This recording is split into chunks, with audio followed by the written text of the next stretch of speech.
What does CPS do if there's domestic violence in the home?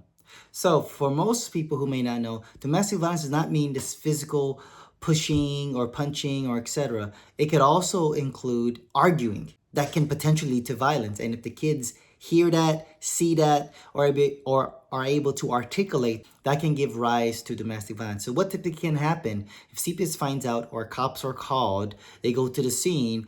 Now, typically when kids are involved and it was due to a domestic dispute situation, whether anything particularly has taken place, law enforcement will typically contact CPS because kids are involved to make sure that they do their investigation as relates to safety and concern. So you're at risk if law enforcement comes to your home. You're at risk if CPS investigates for domestic violence because one or two things can happen.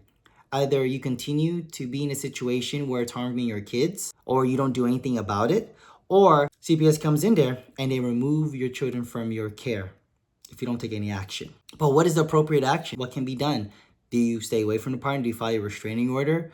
Do you do some classes? What can be done if CPS comes in? This is where you contact the California CPS defense lawyer. It is always good to make sure you get their advisement, such as us, but also most important, deciding what option is going to be best. Because using a general approach of stay away from the person, file a restraining order, do domestic violence classes may not apply to everyone. Every case is very different. And every case, to try to increase the chances in keeping a child in your care or both parents' care is also going to be fact specific and requires particular skill set and also particular strategy. If you're facing a California CPS case, especially when it comes to domestic violence, make sure you contact us at Shaw through Law Firm so we can help.